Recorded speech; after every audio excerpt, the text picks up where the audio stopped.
Everyone, I'm Dr. Danita, and welcome to Baggage Claim Unpack Your Bags with Dr. Danita. If you missed any of the episodes from season 1 or 2, they're all uploaded on my YouTube channel, and this would be a good time to play catch up. While you're there, don't forget to subscribe and hit that notification bell. You can also follow me on Instagram and like my Facebook page. All of that information is below. Guess what? Season 3 is around the corner. And backed by popular demand, the topic is deal breakers. That's relationship deal breakers. And we're going to ask the question, do you know your breaking point? As a licensed marriage and family therapist, I work with many couples who I think should have broken the deal day one or should have never gotten into the deal. And then I work with some who are trying to break deals that are workable. And so we're going to talk about various topics that people may view as deal breakers, and we'll ask the question, deal or no deal? Kids, deal or no deal? Addictions, deal or no deal? Or are all addictions equal? You have alcohol, drugs, gambling, food addictions, shopping addictions, porn addictions. And so deal or no deal? Submission, to submit or not to submit? That is the question, deal or no deal. So you don't want to miss this season 3 deal breakers. I'm looking forward to joining with you. So go ahead and like and share with all of your family and friends, and join me now. Baggage Claim, Unpack Your Bags with Dr. Danita.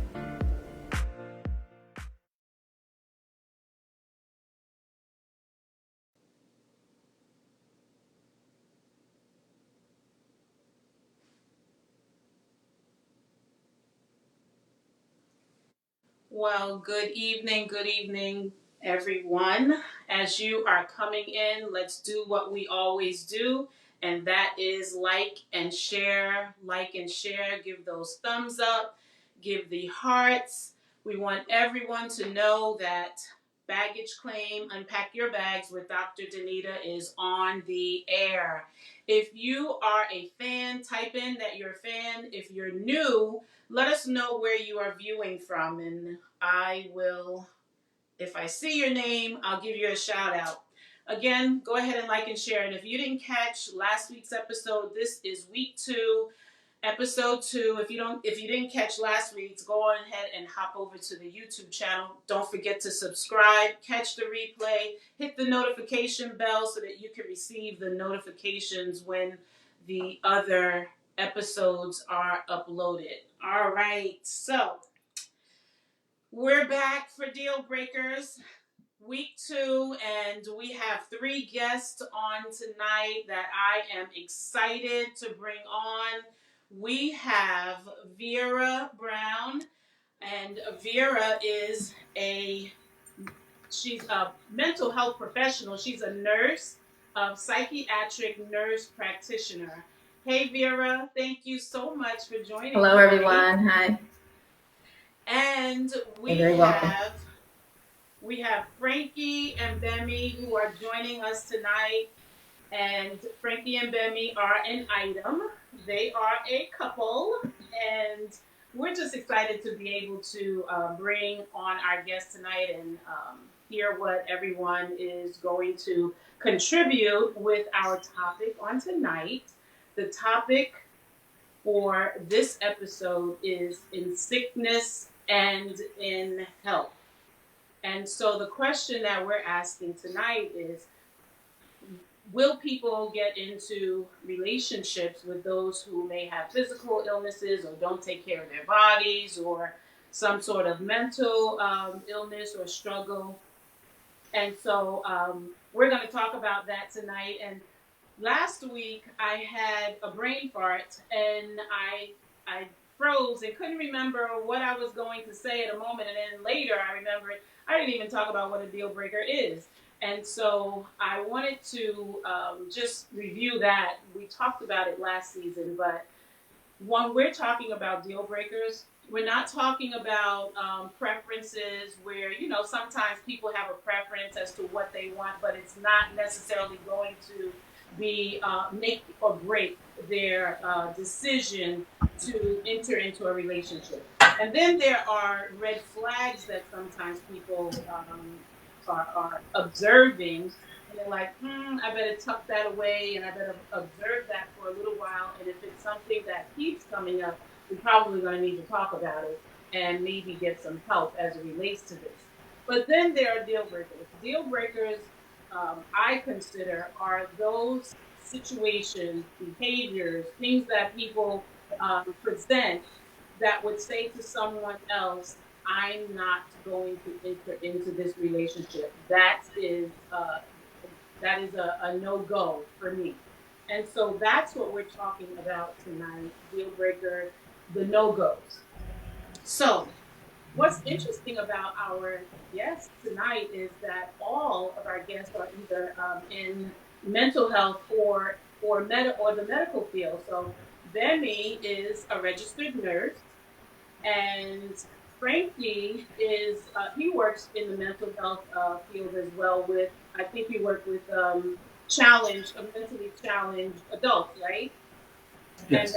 And I also shared that Vera is a psychiatric nurse practitioner. So not only will experiences be shared, but we also have professional experience as well that we can contribute to tonight's conversation.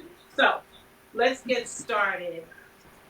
And I have my glasses on tonight because I want to see the guest, but I also cannot read with my glasses. So you all gonna work with me tonight. Work with me. So let's get started. So when we think about let's start with mental health. So when we think about mental health, statistics say that like 1 out of 5, 1 out of 4 people are going to experience some sort of mental health challenge. And a lot of people have difficulty with the term mental illness, mental health. Everyone has mental health, just like everyone has physical health. But there are Yes. times that just as someone may experience a challenge in their physical health, and their physical health might fail for maybe a period of time, so can one's mental health.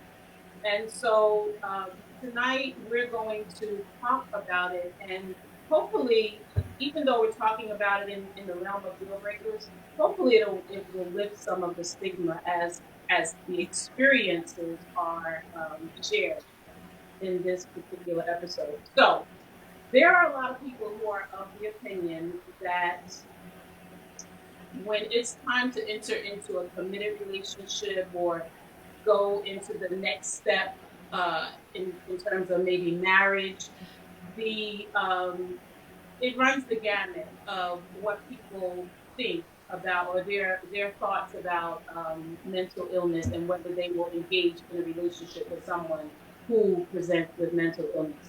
So some people say it depends on what it is.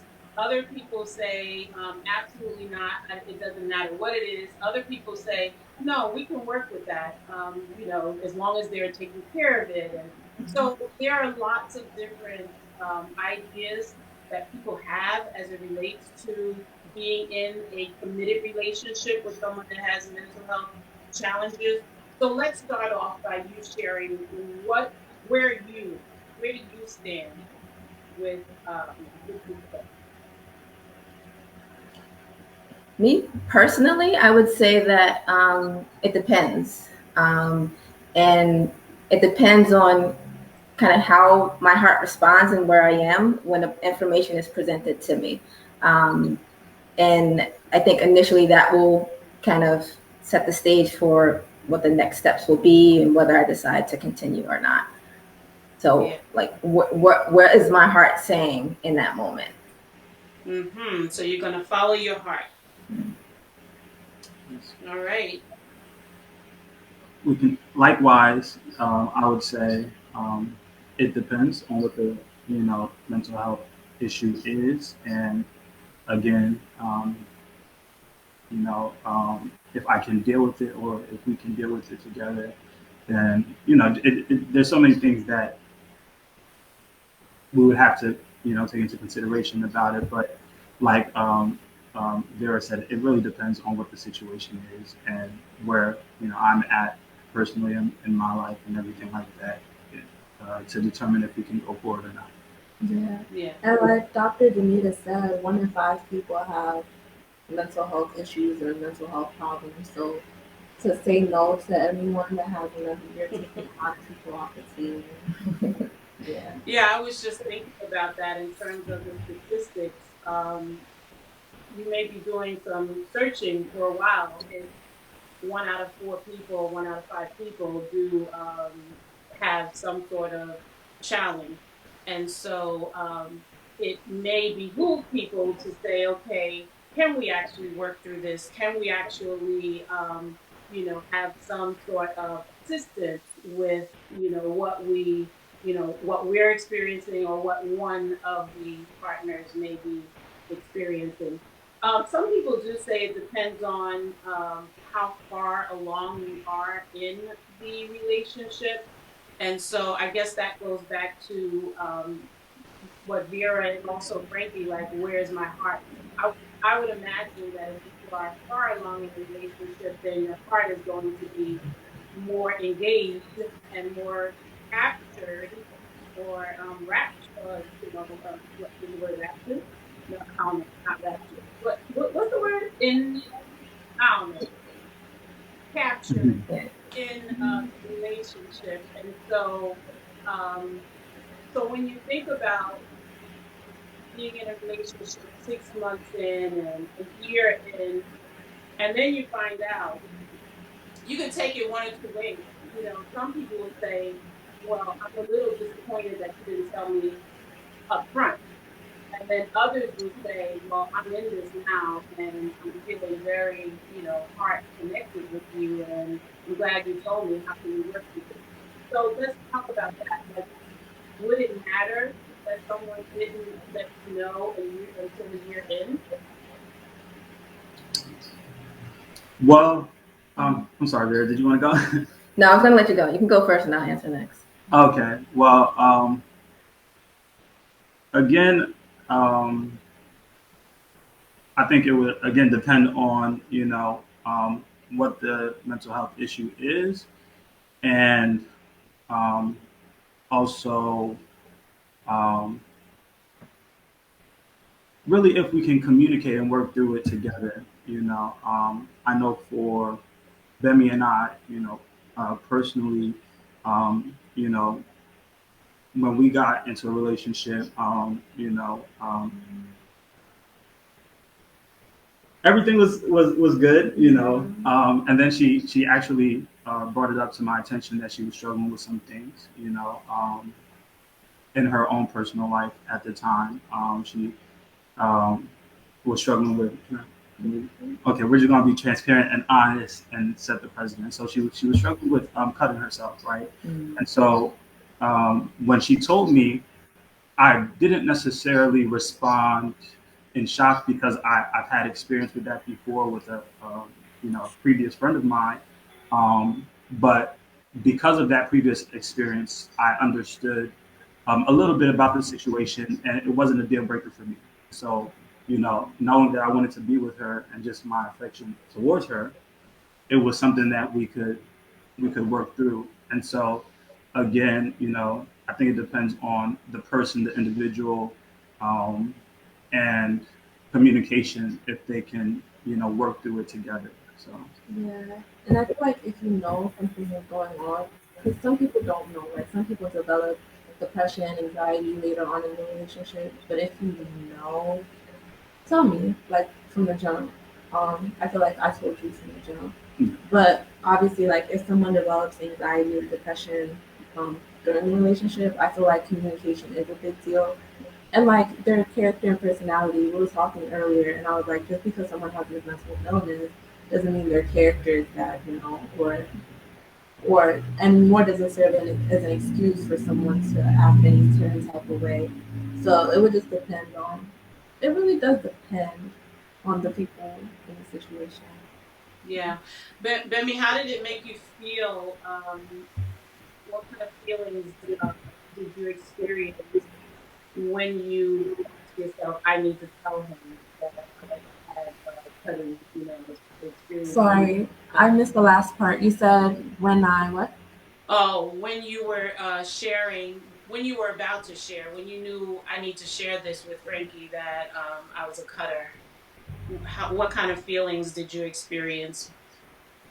When I told him, and we laugh about it now, but I actually was like telling him to deter him, like if you want to leave out of time type of thing. Um, but when he acted how he like when he responded the way he responded, like he wasn't, and I feel like I mean I guess I should have known because that's how he is now. Like he takes things well. He doesn't make me feel weird because of the things that I struggle with. So I was like, oh, okay. Like, and even when I struggled later with like panic attacks and things like that, he would take time to like research it to make me feel like less of a weirdo. Like it happens to people. Like there's nothing actually wrong. Yeah, I want to come back to that. The two words you said, you said I was giving him an out, and also you were saying, it made me feel he made me feel less of a weirdo. I want to come back to that, but Vera, did you want to weigh in on this? I did. So when I thought about this, I think it's important to kind of highlight that it's very, very difficult to share with someone that when you have a mental illness and you've lived with it, and so that might factor into when someone says something. But I do think time is a factor. The longer you wait, like you said, Danita, when your heart becomes more intertwined, it makes it more difficult to decide to leave or not, if that's what comes up. Um, and Yeah, so timing is key, and I also think that it's important to say something early, just to give someone a chance to be able to take the information in and decide in a decent amount of time what they want to do. Um, yeah. Yeah, thank you, thank you. Mhm. So, Gbemi, I wanted to jump back to your comments because when I was reading, and of course, as a mental health professional, I work with a lot of people who are in relationships, and one of the things that I find often is that the person who is dealing with the mental health challenge uh, doesn't always feel worthy of being in a relationship. And when you said, I wanted to give him an opportunity to, dip if that's what he felt he needed to do, was it because you felt that you you weren't worthy to be in a relationship, or you just weren't sure? Or rather than me putting words out there, tell me, what were you feeling when you said, let me just give him the opportunity to leave if he wants? Yeah, like at the time, and that's actually why it took so long for us to actually get in a relationship. Because I don't know if it was not wanting to be in a relationship because I was like talking to people before that, but it wasn't anything serious. But I didn't feel like it was weird, like I was willing to be in a relationship with Frankie either. Like, man of God, with all this purpose and all that going on, and I was like, he probably was a prayer warrior who I don't know. From like I was having his ideal for him, and I didn't think that enough. Yeah. I'm having a little bit of a difficulty hearing you. So But it's if you fine. could, yeah, if you could speak up a little bit louder when, when you're sharing Okay, that. Yeah. can you hear me better now? Yes. Okay. Yeah. Thanks. Thanks. Okay. So I want to get into a little bit of your story. I know that you said that you were dealing with cutting. I don't know if you were still cutting at the time, but or whether it was a past challenge that you had, and you had some anxiety and some depression. So let's talk about some of the challenges. And Vera, I know that you work with people that have obviously have these challenges, so you can weigh in as to what you have observed. But with Frankie and Gbemi, let's talk about some of your experiences in terms of the challenges and things that you recall that you said now I can laugh at it, but I'm sure there's some things that weren't very funny at the moment. And so, if you're willing to share some of the challenges that you experienced in trying to navigate the emotional health issues. Well, one of the challenges I faced personally when just approaching Bemi and just pursuing Bemi was rejection. And it was rejection not because she didn't like me or not because she didn't want to be in a relationship with me, but again because of what she was talking about earlier with just the struggle that she was having, and just internal battles that she was going through. And so we would start talking, and I told her I want to be with you, and it would come, like a couple months later, she would be like, I just think it would be better for us to be friends. And so it was a bumpy place in our relationship, but we already had a foundation of friendship. She was my friend. We were traveling in the same friend circle at the time. And so even though I was mad at her for certain things, that she would do, I knew I would have to see her again. And, what kept me coming back is even though she felt as if she wasn't, worthy or whatever, when I saw her, I just saw something different. She was the type of girl who's in her books and who was just different, and also I could be myself around her. And so, yeah, rejection was something I faced early on in our relationship. Um, but, and I think this goes to what she was saying about just, you know, the feeling worthy. We had a conversation, um, like I think it was about a year after I started pursuing her, or a long amount of time, came. And we were in the car, and this is before we actually decided, oh, we're gonna do this. And pretty much she was telling me about like her situation and everything that was going on with her, and I pretty much just told her like, I'm not here. All I want to do is be your friend, like and she was saying everything that she was going through, trying to again deter me from saying yes. But I just knew that we had enough of a friendship to move forward and to actually be together, and so I guess when she, and you can speak for yourself, but when she realized like I genuinely just wanted to be there for her, she was okay, you can do it. Literally, the next day I was like, I'll be your Valentine. I didn't hear that. Oh, I said literally the next day I was like, I'll be your Valentine if you'll be mine. Because this is the fact that he didn't want anything from me but to be there for me. A big deal. Yeah. So, Vera, in your work with patients and with clients, have you experienced the difficulty of relationships, and if so, share what that looks like. I don't know if you work with actually work with couples or just individuals, but even if you work with individuals share their relationship challenges. So I don't do couples. I just do adult single folks, or not couples therapy. But recently, I was meeting with a new patient, and they shared with me the challenges they were having with a partner that decided to stop medication and change their treatment, and had, as a result, decompensated. So they started having more symptoms. It was impacting their relationship.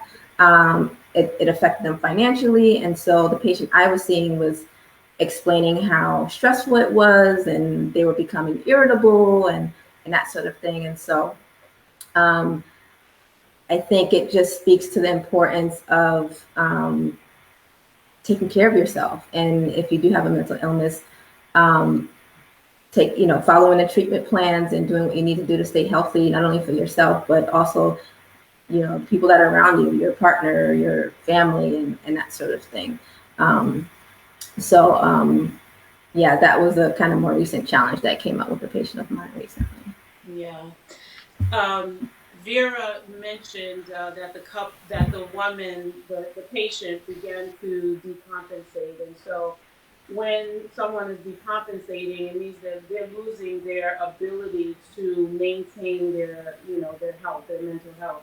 Mm-hmm. And so, Gbemi, what are some of the challenges in terms of the symptoms? Like, what does it look like when when you are experiencing some of your mental health challenges, or what was it that Frankie ended up seeing, behaviors or symptoms or some of the triggers? Let's talk about what it actually looks like. So last year, 2020, I used to have a lot of panic attacks. It would usually be right before work, and Frankie would be with me. So he would see me, I guess from his perspective, he would see me just like putting on ironing my stuff. And then next thing, like he turns around and I'm like on the floor bawling. Oh, I'm sorry. So he would see me like putting on my scrubs or like ironing, getting ready for work. And then next thing he would turn around and see me like on the floor freaking out, like literally feeling like I'm losing my mind. I remember on the days that I would try to be like more independent, I would like go to work. I would always go to work early, especially when I still lived with my family. So I would like be at the Wawa next to my job, just intending to buy some coffee. And then 10 minutes later, I'm calling him because I can't breathe. And I just like can't think straight. And it's just all these thoughts attacking my mind at one time. And it's just like, I just need somebody there to like, I don't know, keep like, I would literally just feel like I was losing my mind. So I don't know like what it looked like to him, but I always felt like it probably looked crazy, even though he didn't say that. What did it look like? Well, I honestly didn't understand what it was. And so I guess the hardest challenge for me was not knowing what to do when this was happening. And so, she's in Wawa, she's having a panic attack, and, all I can do is try to reassure her and try to comfort her and try to encourage her and just really just wait, I would say just be patient, because even though I didn't know what it was, I just knew she just needed somebody to be there. One time, she was having a panic attack and we didn't have language for it at that time. And I think that's one thing that's extremely hard in, relationships with somebody who's going through a mental health struggle, when you don't have language for what's going on. And so because you don't have the language for it, you're kind of freaking out, you're kind of frustrated, you're kind of upset. And so, what I decided to do is I decided to go on YouTube and just, type it in, what is happening to a person who's crying and feeling like they can't breathe, etc. And a video came up, and the video was about panic attacks, right? And so I watched the video, and I was like, you know what? I'm just going to send this to Gbemi. And when Gbemi got the video, she was like, oh my God, thank you, because I just didn't know it was this common, right? And again, mental health issues, we think, it's something that we go through by ourselves, but the amount of people who go through the same things we go through is actually unbelievable, right? And so that video gave us language to what she was going through at the time, and it helped us to get through it together. So, yeah. And I think Vera said something that was a big deal when she talked about her clients' frustration with their partner not taking their medication anymore, because the way my panic attacks used to be before I started taking medication versus when I like started taking medicine, and like my original treatment plan wasn't working, so my doctors helped me get a new treatment plan. So now I have something that works.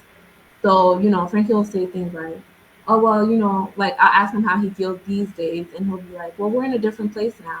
And it's like, imagine if I was to stop taking my medicine, stop going to therapy, stop all the like things that had helped me get to where I am now, then he'd have to do it because he was there, very much there. So it wouldn't just be me dealing with it again, it'd be him having to deal with all of that too.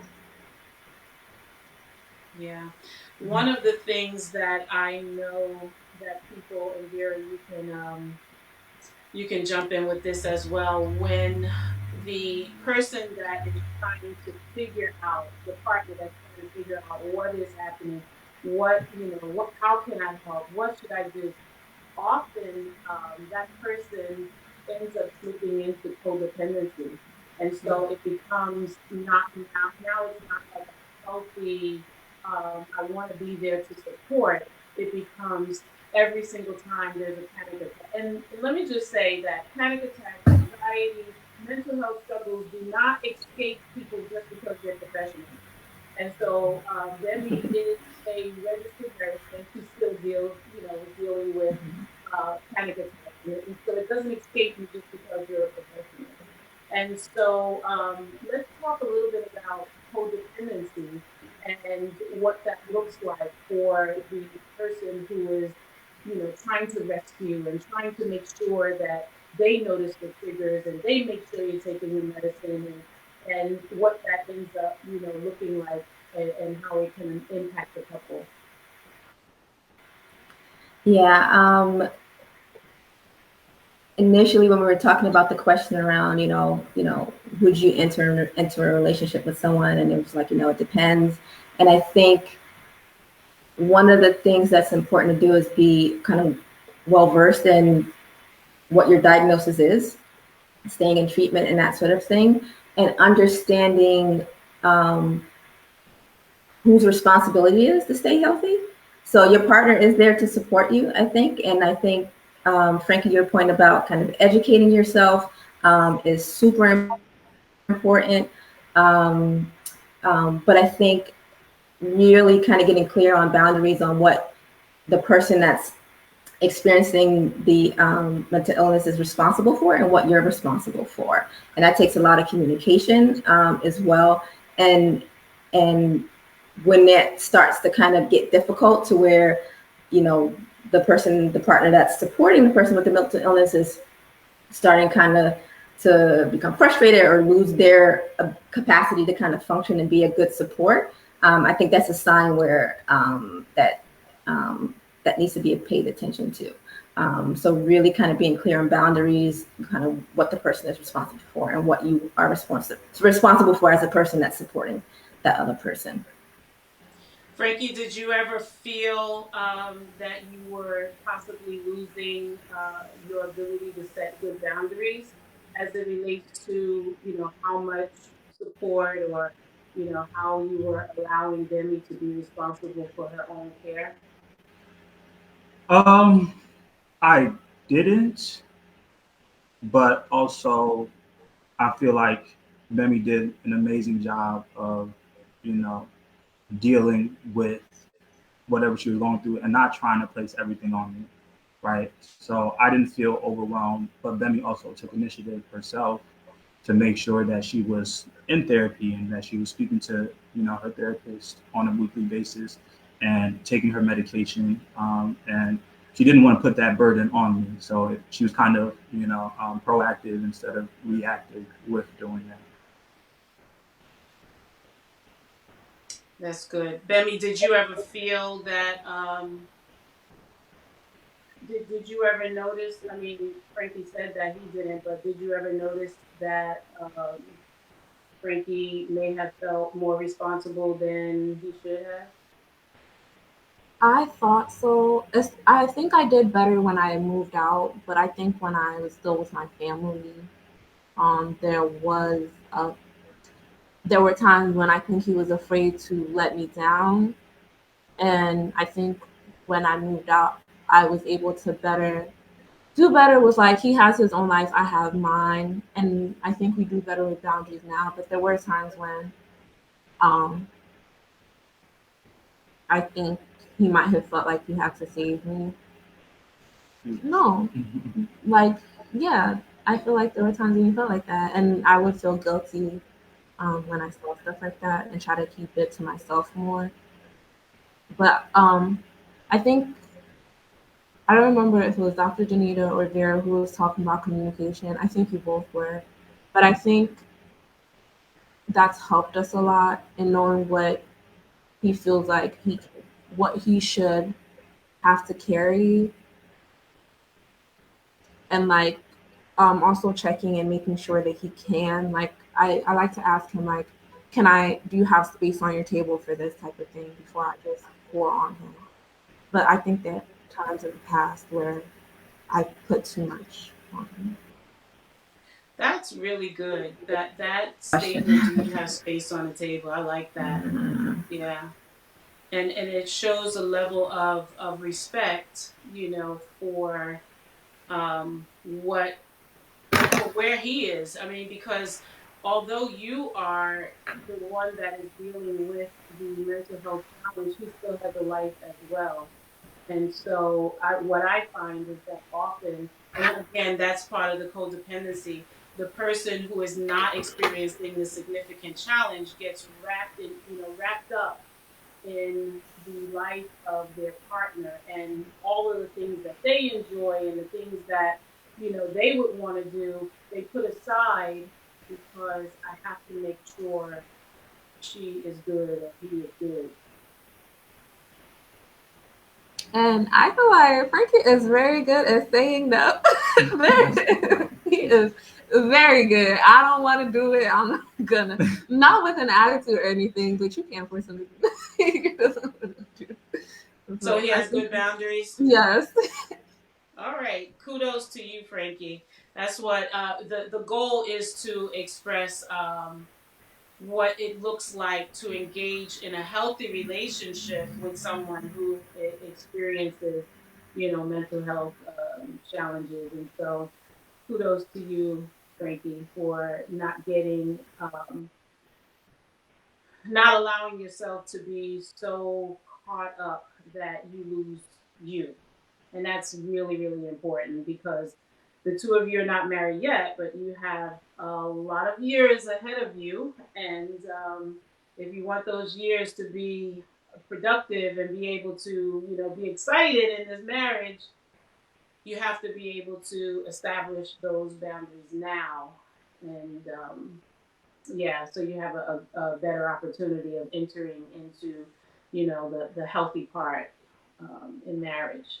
So let's shift a little bit, because this particular episode, and we can come back to if you have anything else that you may have forgotten that you wanted to share. But this episode was for mental and physical health.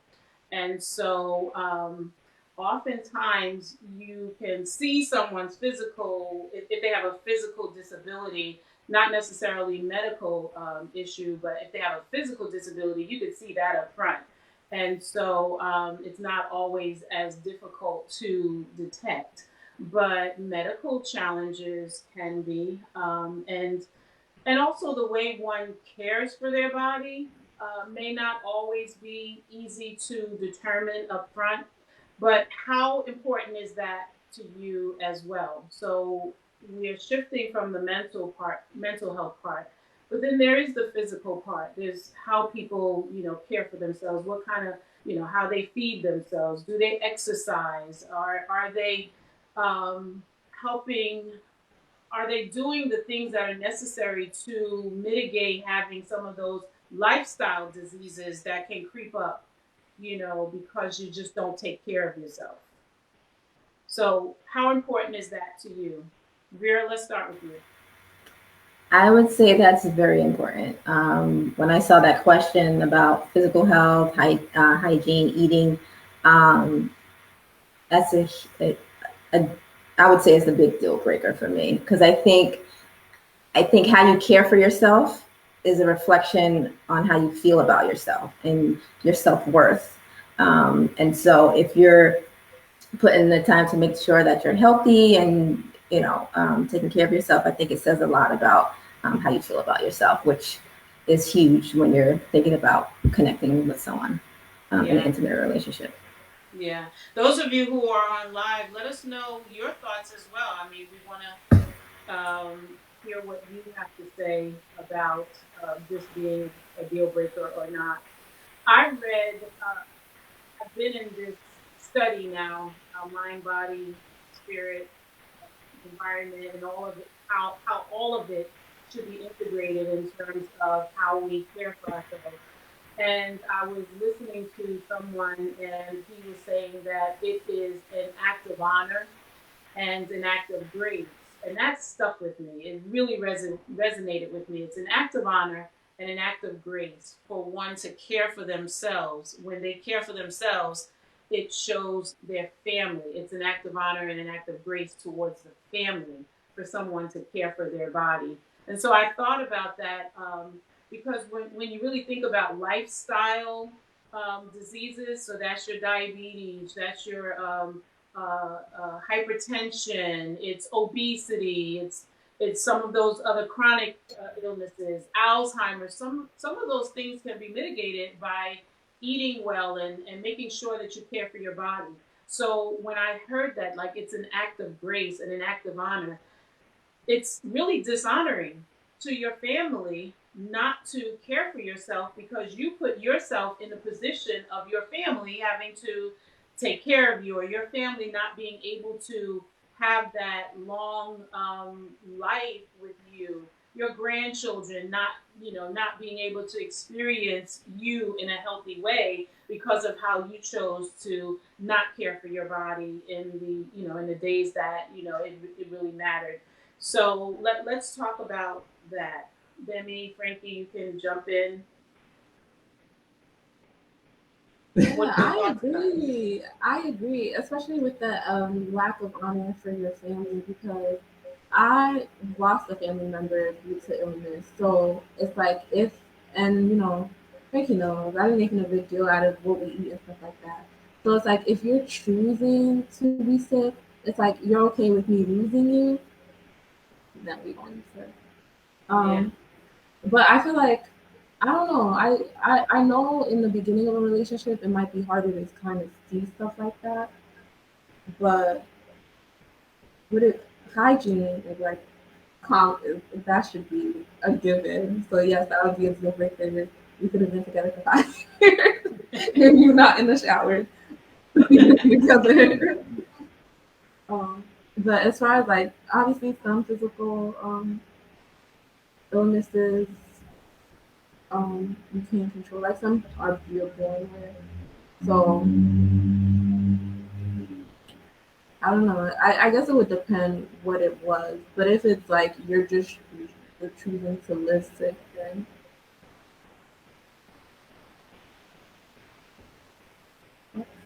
My thoughts are, it's still a work in progress with my diet, and so it's not perfect, but we're working on it, and we're making attempts, and we're still in our, and this is probably the wrong mindset to have on baggage claim, but I'm just going to say it and be honest. You kind of, when you're young, have this perception. Have this perception of, oh, I can work on it later, oh, I can do it later. And so I'm trying to work that mindset out of me so that, like you were saying, Dr. Danita, I can honor my girlfriend, and one day we'll live and into old age. But it's a work in progress, so we're still working by His grace. Yeah. When people say I can do that later, you know what I find? Later just never comes. Mm-hmm. You're either going to make a decision or you're not. Would you agree, Vera? Yes, I agree. And another thought that I had was, I often tell my patients that the diet and exercise piece is like a universal prescription, right? It helps with physical health as well as mental health. And so I think it's just key, if you're able to move your body and that sort of thing and prevent some from getting the illnesses that are based on like decisions, lifestyle decisions. And I think it's important to correct that. Yeah, yeah. Because when you think about having a family with someone and they choose not to, I use this example at a conference that I did recently. You're living with someone who maybe has, allergies to certain foods, and due to those allergies, it affects their emotional health extensively. And so you're now living with your husband or wife, and you have children, and you're being affected. I used to know someone who had a wheat allergy, and with that wheat allergy, her emotions would just, she would have such significant emotional swings. And so, can you imagine living with someone who, at least after they know they have this allergy, well, I just can't give that up because I like bread, and I'm just going to do me. Well, you're not just doing you when you're in a family, because your whole family is being impacted by your mood. And everybody wants to run when you have your mood swings. And so, really recognizing how we treat our bodies, the impact that it has on your family is significant. And so, yeah, the question that I usually have in premarital counseling with couples is, does it matter? Does it matter if your spouse is, not exercising, not taking care of themselves? How much does that matter? And you know what? For a lot of people, it doesn't, because it hasn't resonated, it hasn't registered with them what that could look like down the road. And a lot of education is missing around that particular topic in terms of really helping people to understand what that looks like in the future. Yeah. Yeah. So, Frankie? Yes. Tomorrow is today. Yes. Right?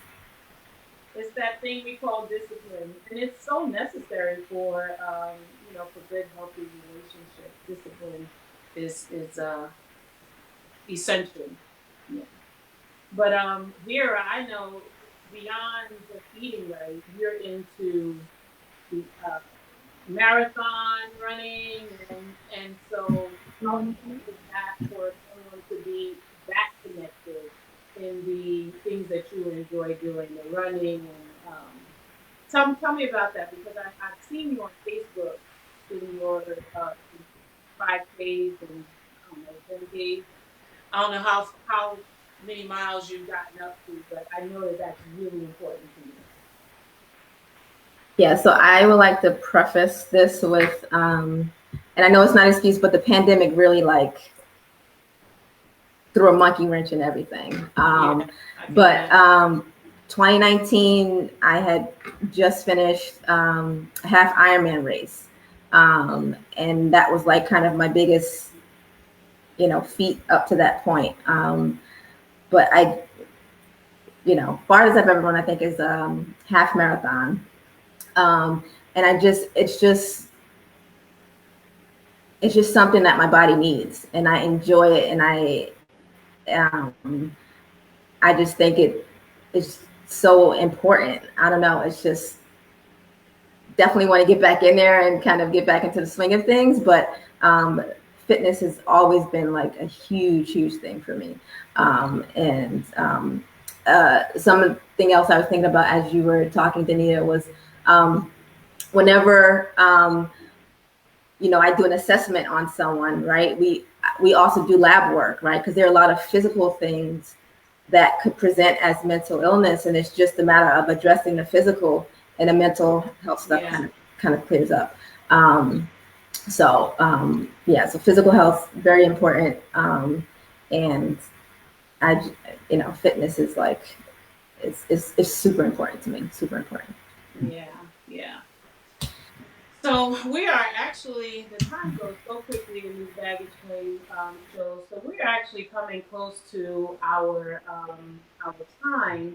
We always want to end with some sort of suggestions that we can give people that may be thinking or encountering or experiencing things that are similar to what we have gone through, or what the topic is about. But before we do that, is there anything that Gbemi, Frankie, that you wanted to highlight that you thought might be good for the audience to hear? And or Vera, anything else that you wanted to highlight before we offer some suggestions for people dealing with being in relationship with people with mental health challenges or physical challenges? Well, I have two things. The first thing is to remain positive, stay positive, not get trapped in the moment and in the negative thoughts that come with the moment, and just be hopeful. With most mental health issues, it is something you can work through, and when you communicate, you can get through together. And also, number two, spirituality, being spiritual people helped us a lot, keeping our faith at the center. It really helped us to get through a lot of, dark moments. And yeah, so keeping positive, and for us, it was, keeping Jesus at the center of it. Thank you, Vera.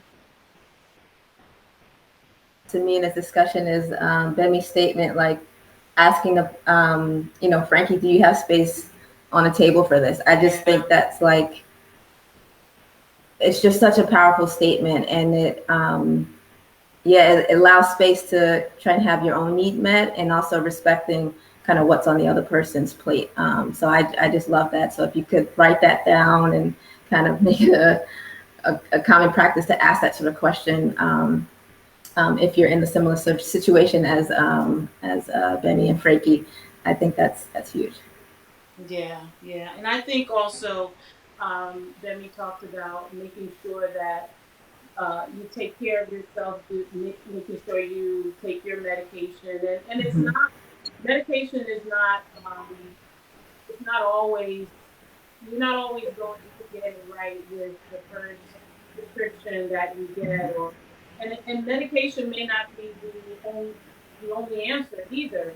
Gbemi said that she was getting counseling, and also going to your physical, getting your physicals done. All of that is necessary. Eating right, and there are times that I'm working with a psychiatrist now, where he is helping me understand how removing toxins from your body can alleviate some of your mental health challenges, where you won't have to be on medication. And I have a few clients that he has actually taken off medication because of the way in which he's helping them remove toxins from their body. They presented with depression and anxiety, and now they're not taking any medication and have not had any episodes with the depression and the anxiety. So going that route of functional medicine is where I am now, and really delving into it. It's not something that we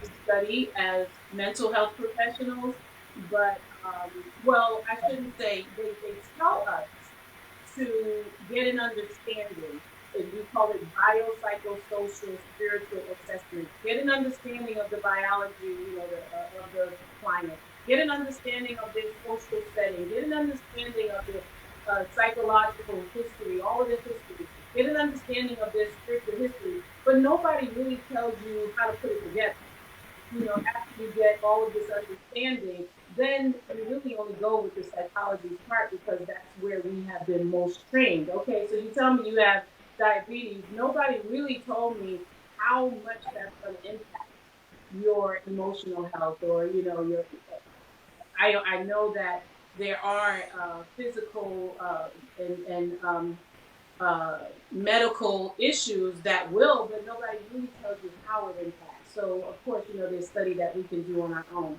But anyway, so making sure that you are dealing with your issues, mind, body, soul, and the environment, and not just trying to handle your emotional challenges in a compartmentalized way is really important. And I think also going to your partner sessions, having couple sessions, and not just them doing counseling individually, that also helps. So you can help get some of the tips that work and help with providing, especially in a panic attack situation where the person loses all ability to really figure out how do I put some of those those tips that have been shared with me, how do I put them into practice? Having someone who is aware of them as well, it helps. And so those are just some of the tips. I'll come back on Monday for Monday's mental moment, and I'll offer some other tips for you in being in relationship with someone who may have a mental health or physical challenge. Until then, you all have a great weekend, and thank you so much again, Gbemi and Frankie. Thank you so much, Vera, for joining us on tonight. Again, go ahead to my YouTube channel and subscribe so that you will get the notifications of all of these shows. And definitely like and share, because I know that there are people, if we're saying 1 out of 5 people suffer from some mental health challenge, then that means there are a lot of people that can benefit from this particular episode, right? All right, so go ahead, not too late to like and share. Thank you so much, and you all have a good evening.